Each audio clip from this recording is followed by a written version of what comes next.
Sejam bem-vindos a mais um episódio do podcast Falso Plano.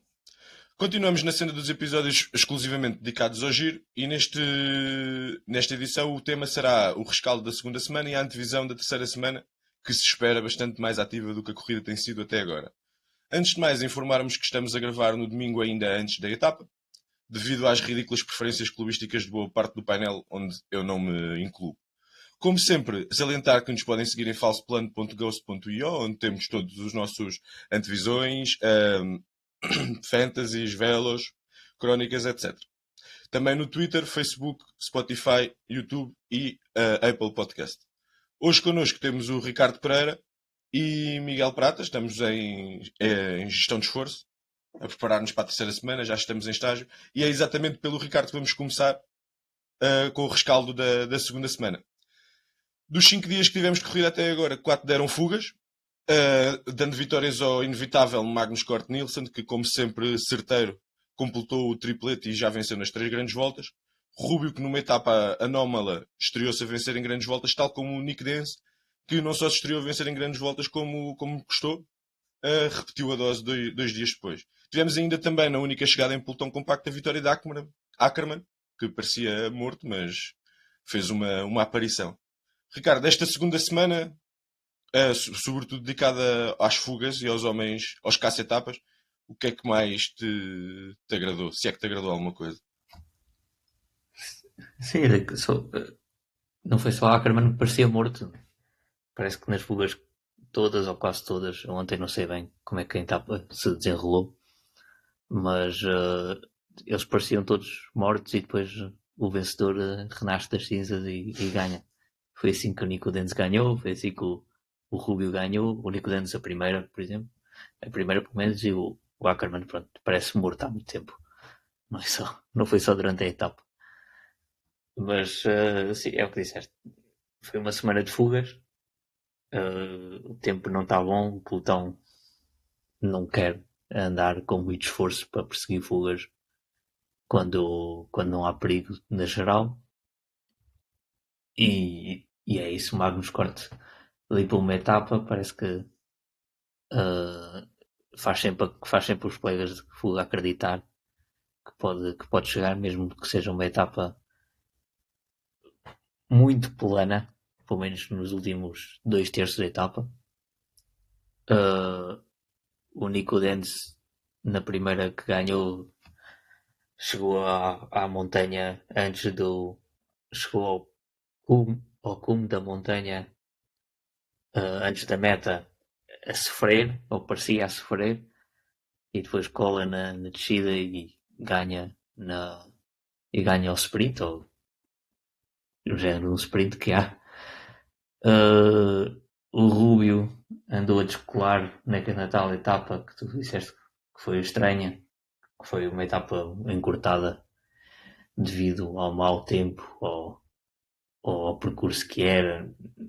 Nem se chegou a perceber bem porque aquilo foi encurtado, mas o Rubio teve a descolar a subida toda, meteu sempre o seu ritmo e no final tem uma aceleração incrível e deixa o Pinot e o Caicedo para trás.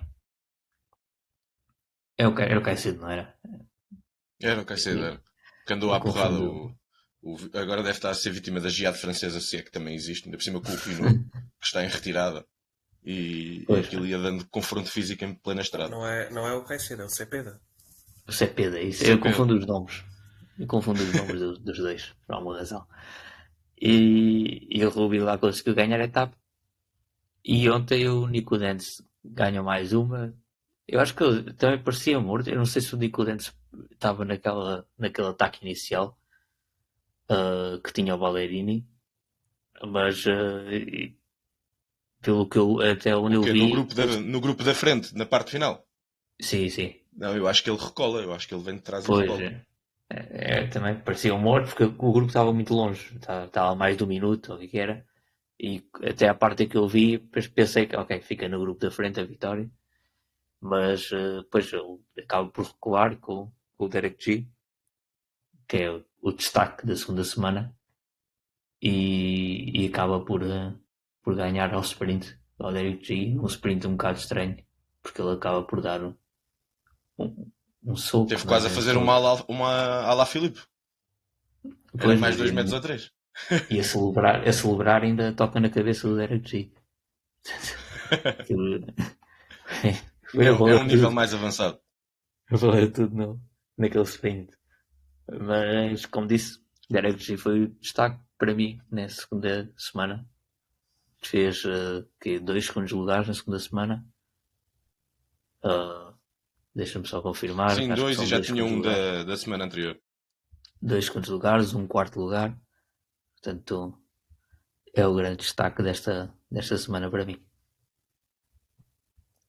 Passamos agora ao Pratas. Apesar desta toda esta agitação e de até nos ter dado algumas etapas entretidas na luta pela vitória nas próprias etapas, a nível geral tivemos rigorosamente, ou pelo menos entre os grandes favoritos, 0 alterações, ou seja, Roglic continua a 2 segundos de Geraint Thomas, João Almeida continua a 22 segundos e mesmo os outros homens que podiam tentado ser mais ousados por estarem mais longe, como Caruso ou Canna, não, em momento algum arriscaram.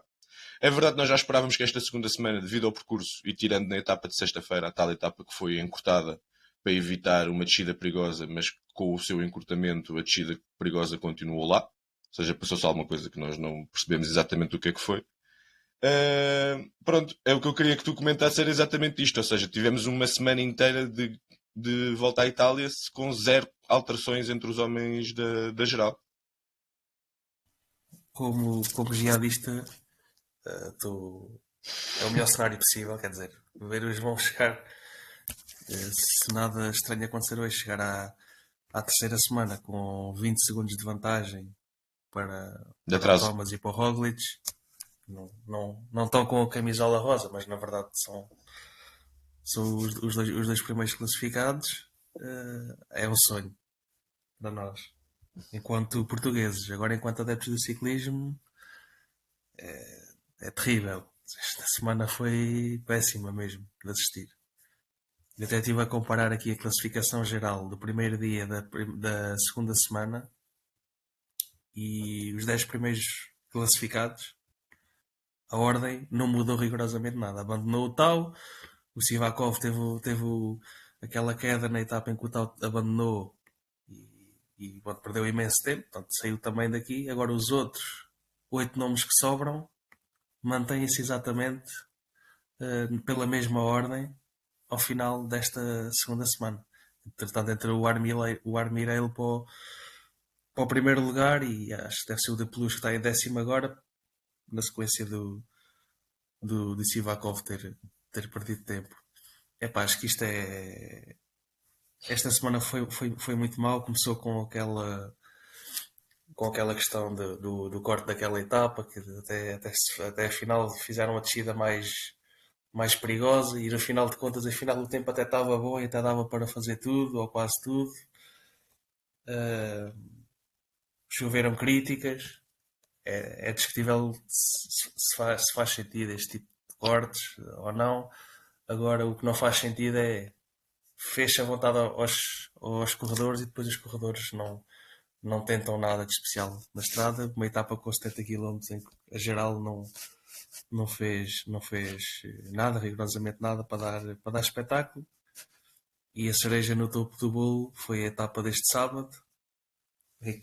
Deixam o Fuga ganhar 20 minutos e deixam um corredor como o Bruno Armirel ficar de rosa. Se dissessem que a etapa 16 ou 15 ia estar um corredor da FDG com rosa, eu ia achar estranho, mas ia pensar bem, ok, o Kung até nem sobe mal, os contra-relógios e tal, teve ali à beira dentro do top 20, foi numa fuga, recuperou uns minutos e deixaram anotar ali com pouca margem. Mas não foi o Kung.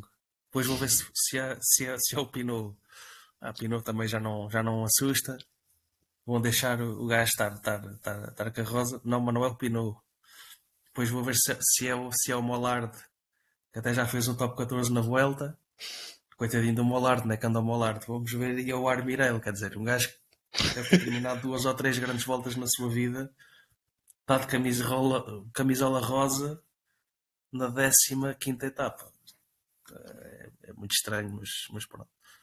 E aqui acho que as críticas não podem ser só feitas à equipa do líder, à Ineos, mas também às equipas dos outros corredores da geral, como a Emirates e a Jumbo.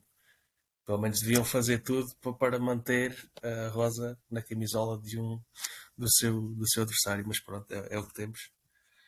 Vamos ver como é que corre a próxima semana. Ricardo, aliando esta monotonia de que o Pratas falou e até este líder, um outsider, que é neste momento o líder do Giro, Bruno Armirel, a quantidade incrível de abandonos, já quando eu fiz o script já ia em 44, não sei quantos é que houve hoje, se calhar houve mais 2 ou 3, mas sobretudo nomes grandes como Stefan Kung, Mats Pedersen, Caden Groves, Tal Goganaert, por outras razões, por uma queda feia. Foram outros nomes que vimos desistir. Está a ser claramente uma desilusão este Giro, ponto 1. E ponto 2, ainda vai a tempo de ser salvo? Quer dizer, o Giro está a ser uma desilusão, obviamente. Há muitas desistências. Um dos grandes favoritos desistiu. Houve os casos de Covid, houve as quedas, o mau tempo também não está a dar tréguas. Portanto, obviamente que é uma desilusão. Ainda para mais as primeiras 2 semanas têm muito poucas etapas de montanha. Portanto, e uma das etapas foi afetada pelo vento, a outra etapa foi encurtada.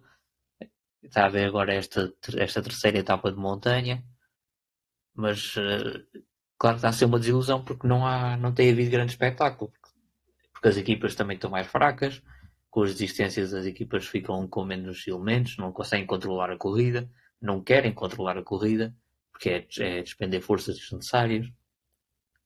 É óbvio que é uma desilusão. Se ainda vai a tempo de ser melhor, vai. A terceira etapa tem muita montanha, tem muito espetáculo para dar. Se ainda tem os intervenientes necessários para isso, talvez já não. Porque esperava-se que nesta altura o Remco estivesse na liderança com talvez 1 ou 2 minutos. E o que acontece é que está o Armirel na liderança com 1 ou 2 minutos. Mas se esquecermos o Armirel, temos o Thomas, o Roglic e o João separados por 20 segundos. O Caruso a seguir para aí a 1 minuto ou 50 segundos ou o que é. E o Roglic nunca foi conhecido por dar muito espetáculo. O Thomas nunca foi conhecido por ser um grande destaque na montanha. O João nunca foi conhecido por atacar. Talvez o Caruso seja a salvação deste giro. E o Cam não. Pois, mas mesmo isso já deixa bem claro o nível. Pois, já não tem os intervenientes que devia ter, que era suposto ter. Ainda há os Iocardios desta vida que podem atacar de longe, porque estão ainda um bocado distanciados no geral. Mas os intervenientes que deviam que era suposto ter já não estão lá. A situação de corrida que se previa já não é a mesma. Se ainda vamos ter espetáculo, espero que sim. Espero que seja mas não seja há uma volta à Itália presa por segundos, não é? Mas não seja, já teremos a emoção de ver quem é que chega ao fim, quem é que ganha as bonificações no final. Exatamente. Ou se decidir tudo no contrarrelógio final, vamos ter um grande contrarrelógio, mais não seja. Mas vamos aproveitar Desculpa, Ricardo, desculpa. A única forma de ter um espetáculo é entre Geraint Thomas e João Almeida ganhar algum tempo. Uhum. E já não estarem todos confortáveis. Vamos aproveitar que pegámos já um pouco neste tema para começarmos mesmo com a antevisão da terceira semana, com o que resta deste giro. Vamos ter 2 etapas de alta montanha, basicamente depois 2 sprints, uma chegada em alto que tem algum potencial para fazer diferenças, mas pelo estilo de corrida que vimos até agora não me parece que a dureza possa ser suficiente. E antes da consagração em Roma temos o já famoso contrarrelógio ou cronoescalada terrível que pelo andar da carruagem até pode ser o dia em que se vai decidir por completo esta volta à Itália. Pratas, pegando aqui um pouco no que o Ricardo estava a dizer, esperas mais uma semana de ciclismo ultra conservador ou a estrada inclina de tal forma que vamos acabar por ver ataques e quebras que vão-me fazer abanar a classificação geral. Sim, acho que vão haver ataques e quebras. Ou quebras e ataques, um boqueiras. Acho que sim, acho que há muita inclinação para isso. E espero que a decisão fique para a última etapa a sério, que é aquela cronoescalada incrível. Ou se calhar não vai ser nada de jeito. Pronto. Ainda vai ser cortada, acaba antes de começar a subida. Mas prevejo aqui pelo menos as duas etapas, as duas chegadas em alto. A primeira logo no primeiro dia, no Bondon, acho que aí vai haver mexidas, pelo menos os Leknessunds desta vida vão deixar de estar na posição onde estão. E depois a etapa 19 e 20, que é duas etapas duríssimas, já vão chegar em alto. Depois a cronoescalada dessas duas etapas aí vai haver mexidas e acho que quem tiver melhores pernas aí vai ter que tentar alguma coisa. E entre os três ciclistas que estão a lutar pela vitória, ou que aparentemente estão a lutar pela vitória, ou seja, Geraint Thomas, Roglic e João, vês algum deles pôr a sua equipa a trabalhar ou alterar um bocadinho este status quo que tem sido até agora, de irmos só na roda da Ineos com um pace muito, muito levezinho?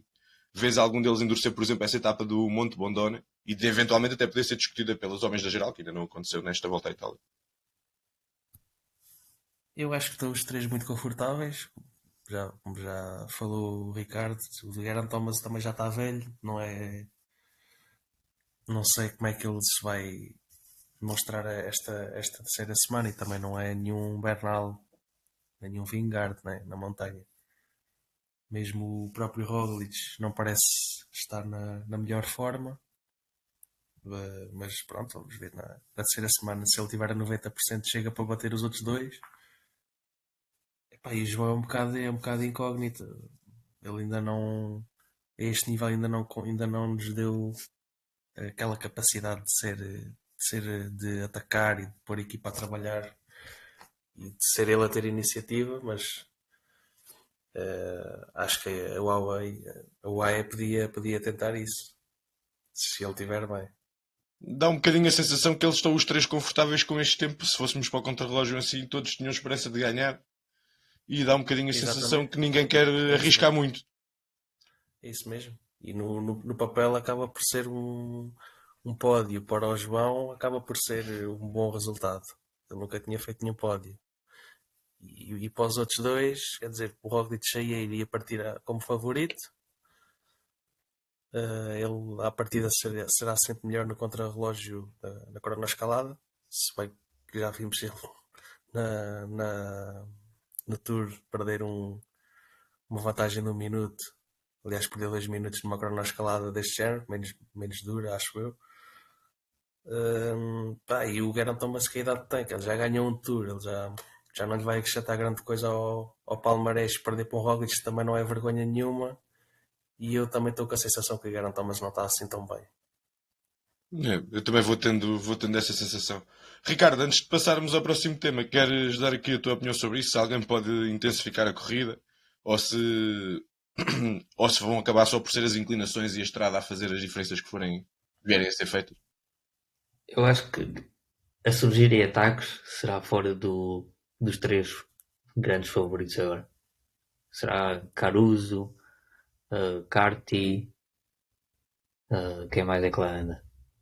Embora isso possa sempre ter efeitos depois nos três, não é? Ou seja, quanto mais Claro, animada está a corrida, acaba claro. por haver uns que podem conseguir responder e outros que não é? E Caruso, por exemplo, tem uma arma que é a descida e que pode pôr em dificuldades alguns dos favoritos, portanto, nomeadamente o João.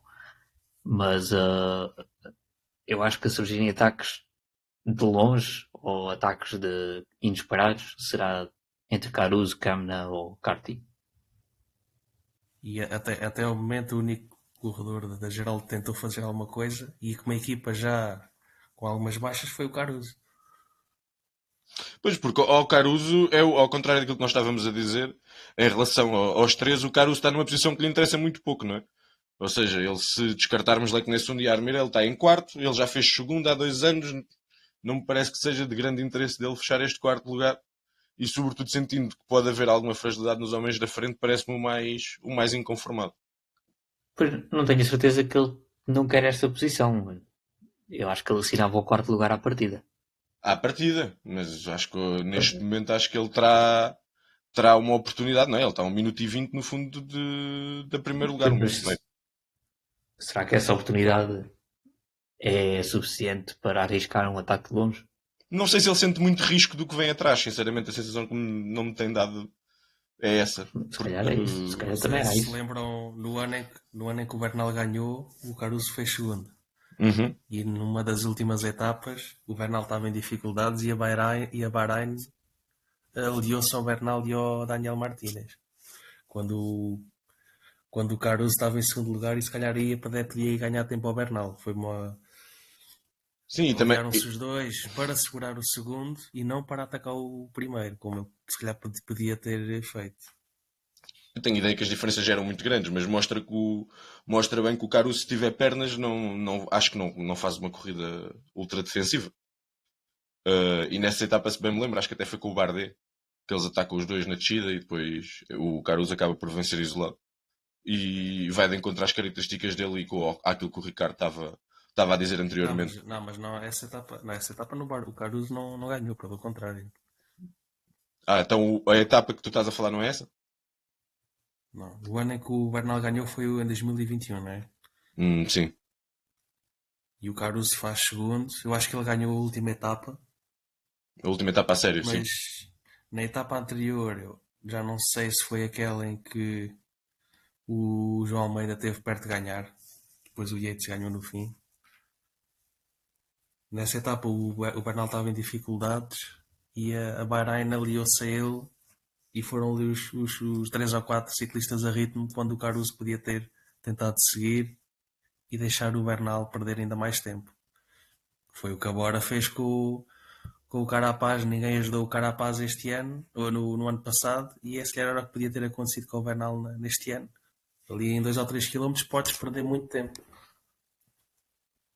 Mas pronto, não acho que não temos nada a apontar ao Caruso.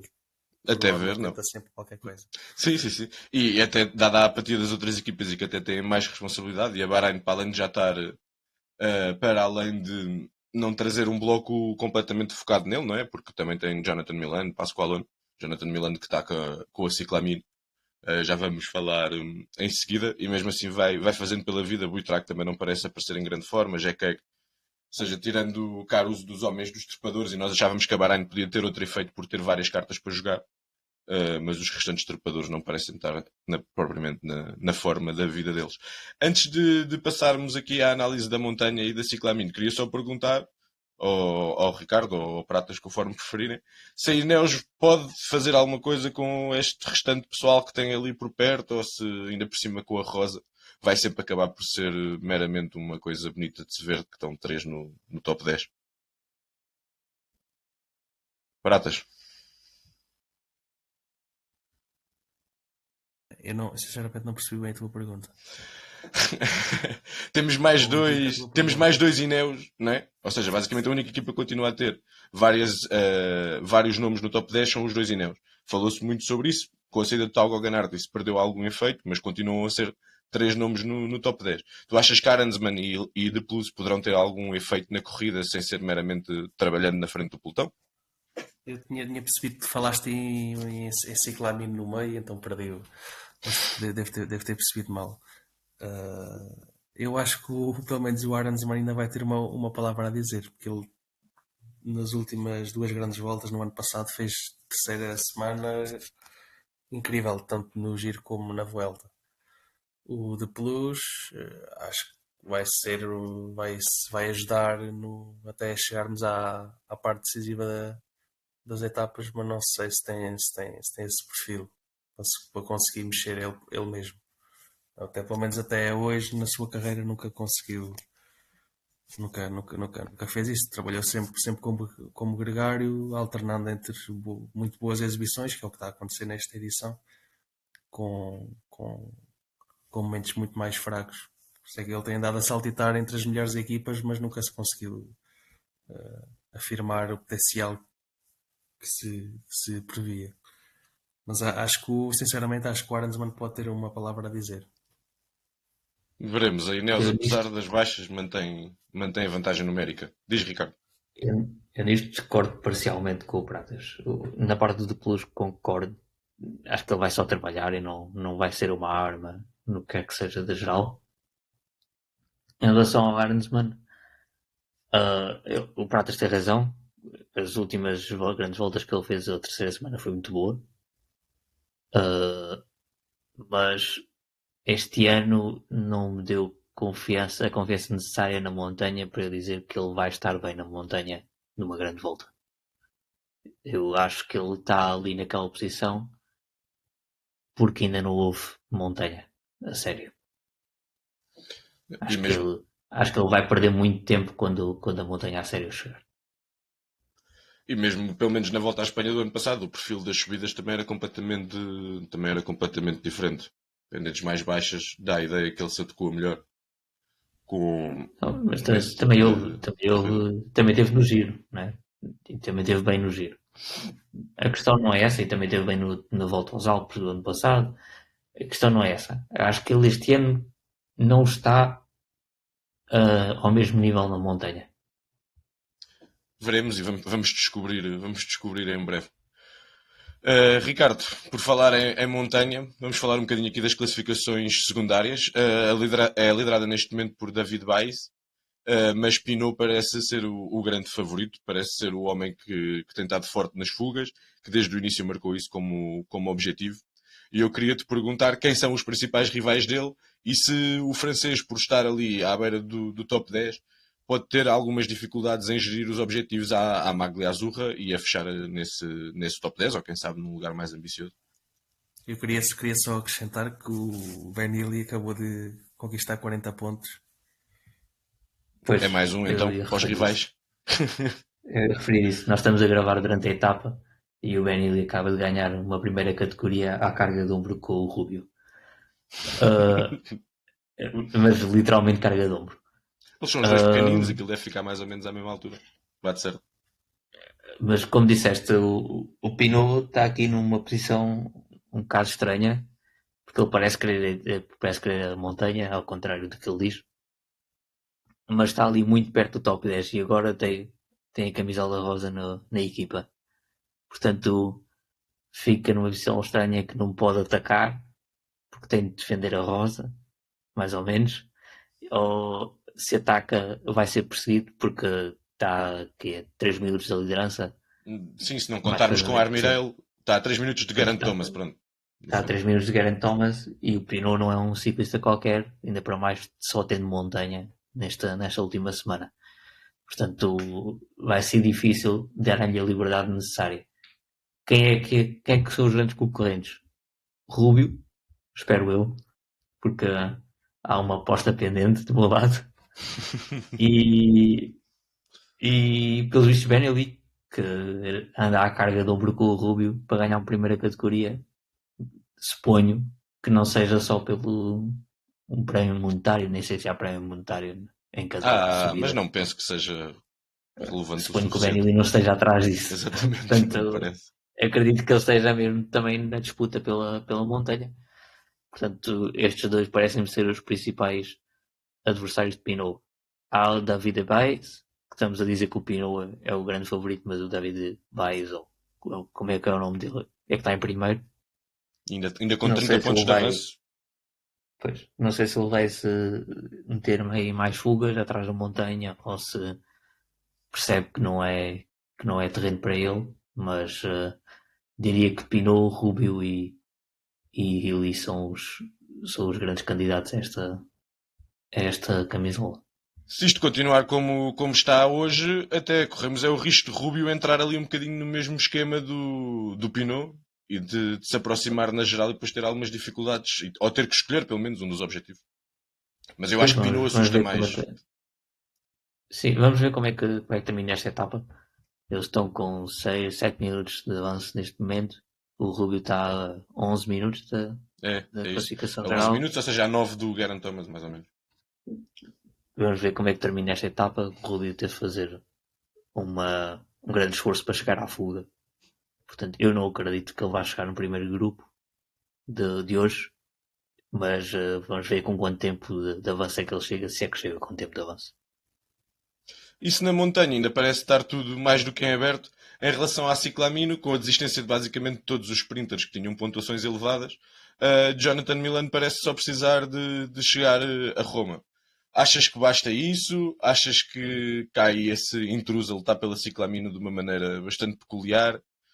E que esta camisola ainda poderá ter mais história do que o que parece? Eu acho que Jonathan Milan tem a camisola 95% fechada. Só, pronto, nas últimas etapas há este tal intruso que tu falas, o Derek G, que entretanto tem 3 segundos lugares e um quarto. Portanto, e está a lutar de forma estranha, que é entrar nas fugas, vai aos sprints intermédios, depois as fugas chegam e ele ganha também os pontos no fim. Vai ser muito difícil, claro, ele fazer esta ganhar o ciclamino desta maneira, obviamente. Está neste momento a 50 pontos. Não há muitas etapas que sejam completamente ao jeito dele, pelo que nós percebemos, ele é assim um rolador que passa bem a média montanha e não há muitas etapas ao jeito dele. E ainda por mais hoje não entrou na fuga, portanto não vai ter pontos nenhuns hoje. Vai ser difícil. Agora, acho que não dá. Acho que ontem, pelo menos, era ameaça suficiente para a Bahrein, que tinha 2 corredores na fuga com ele, tentarem ganhar o máximo de pontos possível a ele. E ontem até foi o primeiro dia em que ele mostrou claramente essa questão, não é? Eu acho que é o primeiro dia que ele sprinta mesmo para os sprints intermédios. Pois eu não sei se ele sprintou. Não sei se ele sprintou. Eu tenho ideia que sim, pelo menos foi lá buscar os pontos. Pronto, é isso. Pois, ele ficou acho que foi em terceiro do grupo no sprint intermédio. Pronto. Mas não sei se ele sprintou ou se só colocou naquela posição como quem não quer a coisa. Mas eu acho que a Bahrein não devia ter ignorado ontem o Derek G nessa situação.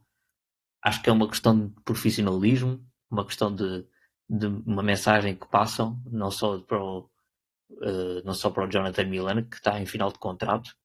Era uma mensagem que passavam para o Jonathan Milan a dizer: ok, nós estamos aqui para defender, nós queremos que ganhes esta camisola para nós e no futuro podemos ser uma equipa que trabalha para ti. Acho que era uma mensagem que passava para o Derek G, para ele não ter ideias. Ok, não vais ganhar isto de maneira nenhuma, nós estamos atentos. E uma mensagem que passava para o público de profissionalismo, de que a Bahrein está nisto a sério e não quer brincar com esta classificação, tem isto na mão, não vai desperdiçar. Para mim, esse foi o grande problema ontem da Bahrein.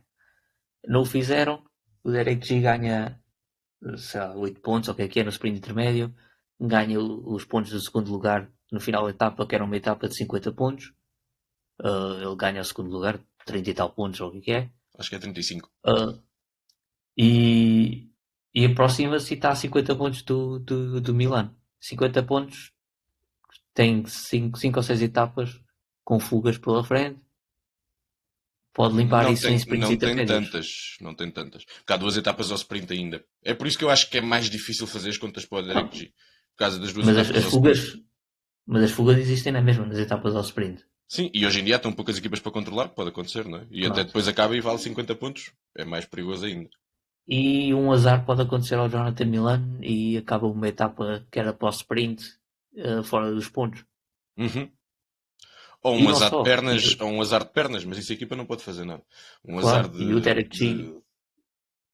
E isto há uma questão aqui que há um golpe de sorte, claro. É preciso um golpe de sorte para o Derek G ganhar esta camisola, mas dá muito trabalho de meter-te na posição em que o golpe de sorte te beneficiaria. E o Derek G meteu-se nessa posição. E neste momento, se o Jonathan Milan desistir, ele é talvez o grande candidato à ciclamino. Que era uma coisa... Eu não sei se tem memória de uma coisa deste género. Pois. Eu não tenho ideia. um Não ciclismo quase, um sprinter. ciclista que quase ninguém conhece. Não é só a questão das características dele e de fazer Pois os é pontos a isso. partir da fuga. O ciclista que no início do giro quase ninguém conhecia e lutar Exato. pela ciclamina a partir das fugas era assim, e sem nenhuma vitória, até ver. Primeiro ano no World Tour, sem nenhuma vitória, quase ninguém conhecia, e ele pode sacar uma ciclamine assim do nada. Ou então É, ganha o é, Ackerman. pronto, mas se o Milan desistir, ele fica em primeiro lugar e está com 30 pontos mais ou menos de vantagem para o Ackerman. É Se calhar 25, ganha o 25 Ackerman para o na Ackerman. mesma. Se calhar ganha o Ackerman na mesma. Mas o Derek G mete-se na posição para lutar pela camisola a sério. E Exatamente. esse golpe de sorte deu-lhe muito trabalho a ter. Sim, tem sido impressionante. Eu estava aqui a ver ele nos últimos 6 dias. Hoje não está na fuga, mas nos últimos 6 dias esteve 4 vezes na fuga. E ele não vai à fuga só passear e fazer pelos sprints intermédios. Faz um segundo, um quarto, outro segundo e outro segundo. Isto nas últimas 6 etapas. Em todas as fugas que ele se meteu, a Foi fuga sempre chegou. na luta até. E foi sempre. Chegou e ele chegou no E grupo da eu. frente e lutou pela vitória. Pois. Exato. Vamos aproveitar esta parte. Ainda Diz, queria só Pratas. acrescentar aqui. O Ricardo falou bem que a Bahrein não tentou defender o. Pelo menos tinha o Pasqualon na fuga, né? É um rolador bastante rápido, que certamente chegaria Sim. à frente Tinha o da Pascalão e o DRS. Sutralino. Mas eu queria. Pá, queria dizer que é que os palhaços do Meyerhofer e o Thomas Squeens tentaram também sprintar e roubar aqui pontos ao Derek G. E o que é que estes gajos querem? Quando é o Pinot, deixa lá passar o menino Pinot para ganhar a malha azurra. Um gajo que está farto de ganhar coisas. E este miúdo, Derek G, está aqui na luta pela ciclamine e estes gajos foram sprintar contra ele. Ele, em vez de ter ganhado 6 pontos, podia ter ganhado 8 ou 12. O Squints com sem Mats Pedersen, que é o mais ridículo. Exatamente. E mesmo o Meyerhofer também já não tem nada da Porque equipa lutar dele, sempre. da DSM, sim. Daqui, mas pronto, claro, acho que eles têm que fazer parte deles, mas se o Derek G perder a ciclamine por 2 ou por 6 pontos, vão ser estes palhaços os culpados, enfim. Vamos aproveitar este momento para fazermos a ponte para o nosso segmento seguinte. Vamos falar aqui um bocadinho, cada um de nós vai trazer um tema para a mesa relacionado com a volta à Itália, idealmente.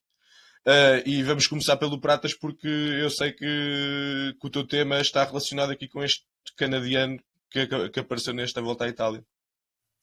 De surpresa. Sim, pá, eu gosto muito destes corredores que aparecem do nada, com muita vontade, depois começam a surpreender.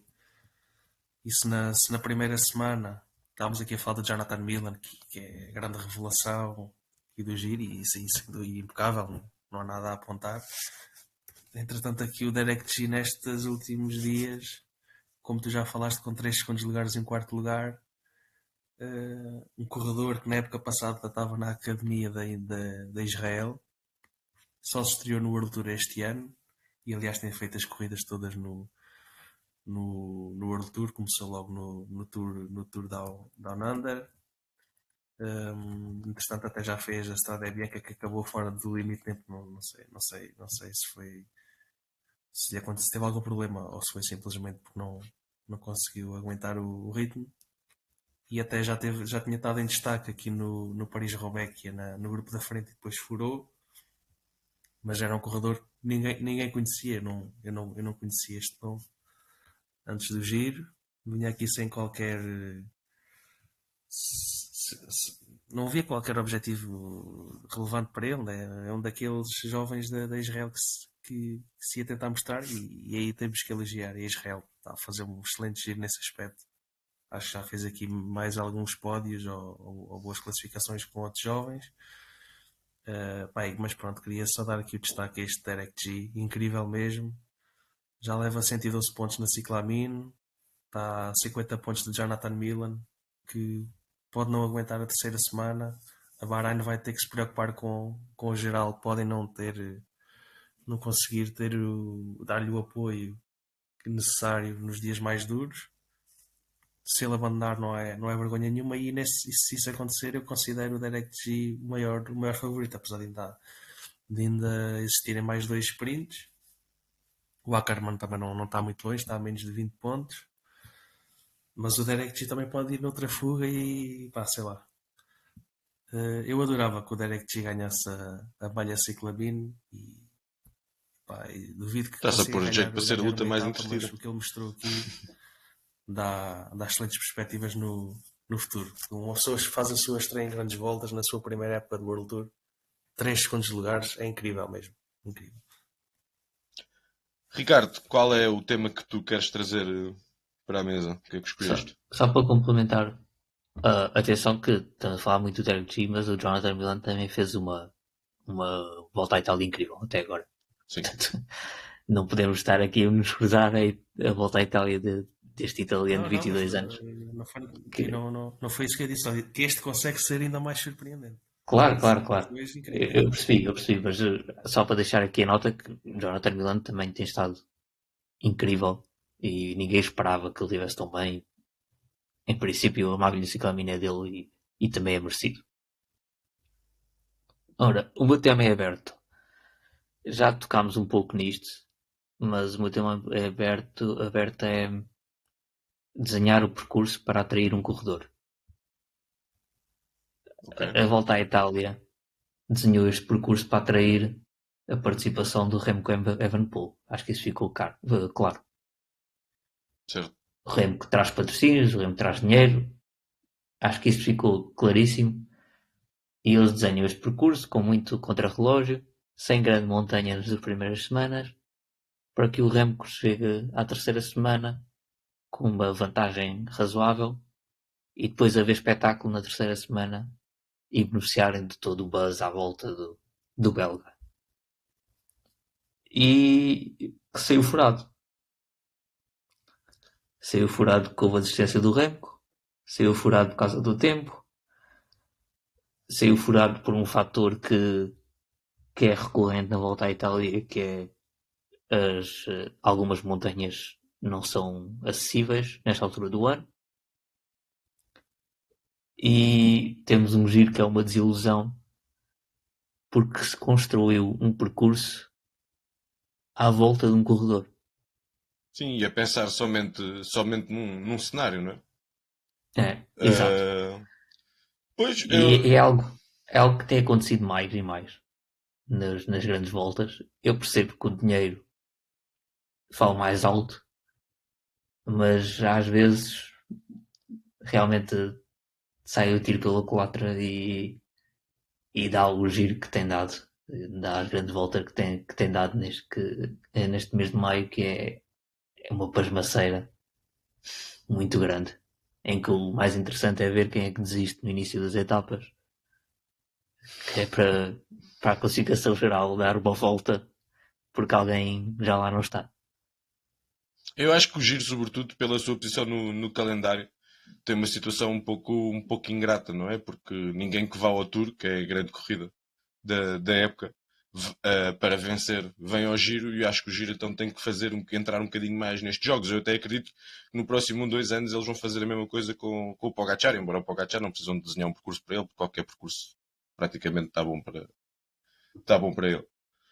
Mas sim, eu percebo o que tu dizia. A crítica, acho que não foi só essa a razão para não estarmos a ter tanto espetáculo. Acho que o tempo e as características dos ciclistas que ficaram ajuda também nisso.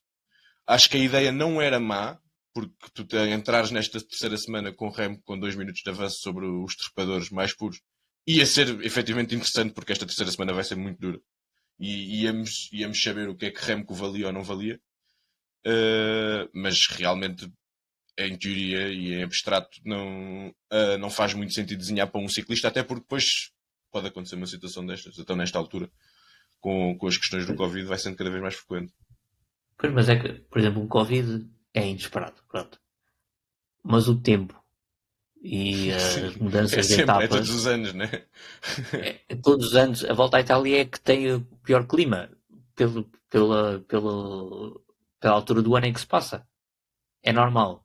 Não é estas chuvadas que tem havido, em que todos os dias está a chover, é certo, mas todos os dias o clima afeta a volta, todos os anos, afeta a volta à Itália. E portanto é mais ou menos esperado que vá acontecer alguma coisa. Portanto, eles têm que se precaver dessa situação. E ter 2 semanas em que há 2 etapas de montanha não é razoável. É demasiado pouco para manter o pessoal, porque trazes o Remco e trazes muita atração com isso, mas depois se o teu espetáculo não é bom, não vai ser só por causa disso que vais manter as pessoas coladas ao ecrã. E aí, efetivamente, até esta terceira semana havia pouco espaço para se fazer grandes diferenças fora dos contrarrelógios.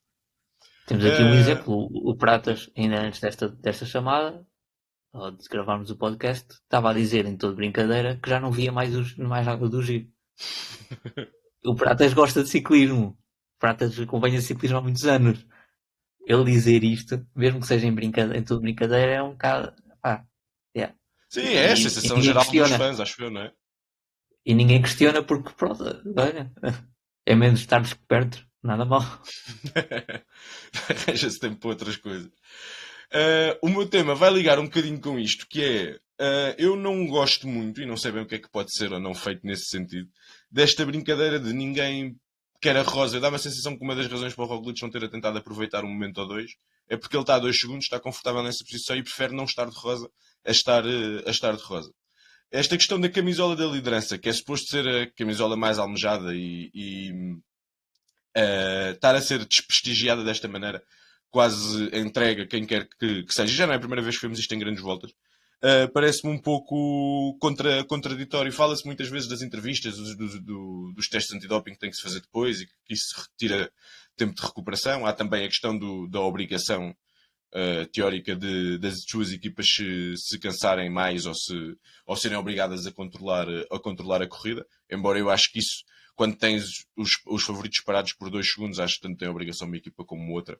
Isso é mais uma regra não escrita. Mas não gosto nada de ver este passa-bolas, no sentido de ninguém querer ficar com a Rosa. O que é que vocês acham sobre isto? O que é que se poderia eventualmente fazer? Aliviar os protocolos de quem está de Rosa, por exemplo? Ou não sei. O que é que vocês acham sobre isto? Se é que algum de vocês tem alguma coisa a dizer. Nem por isso. Ok, então pronto. Talvez aliviar os protocolos, mas eu acho que isso vai ficar cada vez pior. Cada vez mais isto depende da televisão, não é? E vai ficar mais entrevistas, mais espaços. Eu não me admirava que começassem a haver espaços mesmo de entrevistas em que o corredor vai lá com 2 ou 3 comentadores e vai comentar o que é que se passou, blá blá. Façam aos 3 do pódio, por exemplo, então, não sei. É que isto estar a penalizar o líder, não é? Não faz muito sentido. Pois, se calhar faz mais sentido os 3 do pódio, não sei. Mas acho que o problema aqui é que o dinheiro que dá andar de rosa já não é ou andar de rosa, ou andar de amarelo, ou andar de vermelho, já não é compensatório, tendo em conta os orçamentos das grandes equipas. Pois, é possível que seja mais um fator. E a reputação que é andar de rosa todos os dias para depois perder no final já não compensa também. Portanto, as grandes equipas focam-se no resultado final e ter menos tempo de pódio, ter menos tempo de entrevistas, compensa ter menos tempo de rosa também. É isso, eu não gosto de ver. Acho que é desprestigiante. Eu acho que isso é uma desculpa. Eu não sei, eu não vejo o Pogacar a não querer envergar a camisola amarela desde a primeira etapa solteira. Qual é que é o problema? Os grandes corredores não têm esse problema. Acho. É verdade que isso acontece, mas acho que é um bocadinho desculpa. Quer dizer, esta questão agora de deixarem dar 20 minutos ao Armirel porque nenhum quer a rosa. Epá, poupem. Não há desculpa para isso. Não, eu também acho. Também acho também que supostamente. Diz, Ricardo. Desculpa, Rico, vai. Também tens de ver que o Pogacar, quer dizer, normalmente é tão mais forte que os outros que estar de amarelo ou não, para ele vai dar ao mesmo. Portanto, a questão aqui é que o Roglic, o Thomas e o João Almeida provavelmente não se sentem assim tão mais forte que os outros que possam menosprezar qualquer detalhe na corrida. É um bocadinho isso. Se ninguém tiver mais nada a acrescentar, vamos a passar aqui ao nosso próximo segmento. À semelhança do que fizemos a semana passada, cada um de nós vai dar 3 nomes, pelo menos não óbvios. Não diria ultra inesperados, porque acho que esta terceira semana, com a dureza que tem, duvido que tenhamos alguma super surpresa a vencer. Para vencerem uma etapa nesta terceira semana, e vamos começar com o Ricardo. Eu ia acertando no Derek G semana passada. Infelizmente falhou por 2 vezes. Esta semana digo Zana, Filipe Zana, Valentin Parempantre e Vadim Pronsky. E pronto, foste mais ousado do que eu vou ser, informo já. Sim, o Vadim Pronsky posso explicar. Diz. Há uma lenda no giro que é Foliforov, Alexander Foliforov, que ganhou uma cronoescalada assim do nada, e eu acho que o Vadim Pronsky vai encarnar Alexander Foliforov e ganha a cronoescalada. A semana passada não acertámos nenhuma, vamos ver se esta semana acertamos alguma. Eu acho que se acertarmos vai ser esta, certamente, que esta tem sustentação histórica. Pratas. Tenho aqui 3 apostas e até posso dizer a etapa em que esses nomes vão ganhar. É lá. Na etapa 17, o Sim. Alberto Dainese vai ganhar a etapa. E Ok. isto pode não parecer assim um ataque tão grande, mas a verdade é que ele ainda não fez nenhum... Aliás, a melhor classificação que ele tem foi o 33º lugar na etapa 11. Está a fazer mesmo um giro abaixo, muito abaixo. Se calhar também a equipa teve aí outras preocupações com o Lek Nessund, mas ele ainda não participou nos sprints, participou naquele sprint caótico, depois foi relegado. E quem tem sido mais ativo nesse aspecto é o Mayerhofer. Mas acho que o Dainese, como é a panágio dele, aparece do nada e ganha. É tipo o Moschetti, um bocadinho melhor. É só 1 ou 2 vezes por ano, mas quando é força.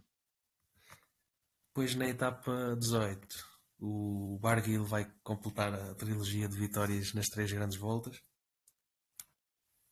Certo? Ele até agora, quando tentou, ainda não mostrou assim grande capacidade. Já tentou algumas vezes, mas nunca se mostrou dos mais fortes. Mas vamos ver agora na terceira semana. E depois na etapa 19, que eu prevejo uma etapa para os favoritos da geral. Acho que a Ineos vai mandar o Arendsman ao ataque e vai ganhar essa etapa. Essa aí, pelo contexto, é arrojada, sobretudo se o Geraint Thomas ainda estiver na luta pela vitória. Mas pronto, está apontado e está apontado com o número das etapas, que foi um plus que tu trouxeste. Eu tenho a minha aposta com Arne Marit para vencer no último dia, no dia 21. À escassez de sprinters, vai ser ele e Milan e pouco mais. Tenho Carlos Verona numa discussão antiga para vencer uma das fugas de montanha. Sério? Carlos Verona já enjoa. Vai ser esta semana. Que ele vai encarnar se não tiver que trabalhar para o Rubio. Ainda por cima com o Rubio na disputa pela montanha. Mais uma razão. Vão estar todos focados no Rubio e o rapaz vai ser Moura. E o meu terceiro nome era um nome que eu trazia muita esperança para esta volta à Itália. Está-me a desiludir bastante, tanto a nível da presença nas fugas, como a nível da ajuda da sua equipa na luta pela classificação geral. Mas eu ainda acredito que venha a dar um ar de sua graça. E agora vou fazer uma pausa de 2 segundos para confirmar que ele ainda não desistiu. E o meu nome é Bob Jungels, o meu terceiro nome. Para vencer na etapa... deixa eu ver, aquela que é menos dura, a 18. Etapa 18. A do contra-relógio. Não é assim tão descabido. Aqui há uns tempos não. Hoje em dia, só se chegasse lá tudo mesmo muito arroto e ele fosse a voar. Aqui estamos quase a terminar. À entrada para a última semana onde se vai decidir tudo, cada um vai fazer as suas apostas de pódio final, que vai ter alterações óbvias para o início, porque já nem todos os ciclistas estão presentes. Vamos começar com o Pratas. Roglic em primeiro, João Almeida em segundo e Arendsman em terceiro. Que grande fezada que o rapaz está no ar. Vai ganhar etapa, vai voar na terceira semana, vai fechar pódio. Vamos embora. Ricardo. João Almeida, Garen Thomas e Caruso. Começaste do primeiro para o terceiro ou do terceiro para o primeiro? Do primeiro para o terceiro. Então, o que é que vai acontecer ao Roglic? Ou ainda não sabes? Só sabes que ele não vai acabar. Está no meu hot take. Ok. Então já lá vamos. Eu também aposto. Atenção que Diz? o Miguel Branco deixou 3 nomes para o top 3 final. Ah, foi? Estás aí em comunicação com ele? Portanto, em primeiro lugar, Rubio. Em segundo, G. E em terceiro, Armireiro. Pronto, é por causa destas coisas que a gente já não o convida. G e o Derek G. Não, o G no Garen Thomas. Claro. Pelo contexto acho que se percebeu. Clarificar. E eu tenho João Almeida para vencer. Depois Roglic em segundo. E também tenho como o Ricardo Caruso. Para fazer uma boa última semana e ainda chegar ao pódio final em Roma. Mesmo Ricardo Caruso. Hã? O quê? Ricardo Caruso? Eu disse tal como o Ricardo, que também colocou o Caruso em terceiro. Eu acho que eu tenho muito respeito pelo Ricardo, mas acho que pode ir no giro, ele não está preparado. Se calhar mais um aninho ou 2. Salva-te. Ricardo, depois deste elogio e desta expectativa, queres começar tu com o hot take para fecharmos o programa?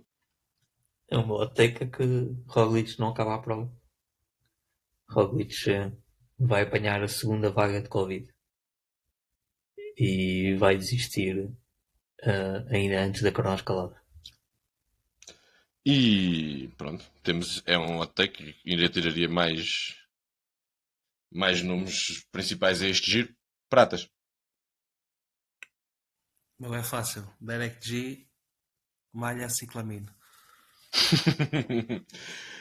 Estás com a fezada. Eu não tenho brincado muito aos hot takes porque o meu hot take da primeira semana é o mesmo hot take que dá para tudo e não se vai anulando. Por isso eu continuo a dizer o João vai ganhar a etapa 16, a etapa 19 e vai ganhar a volta à Itália. Continua a ser o meu hot take e escuso-me de andar com trabalhos a arranjar grandes novidades.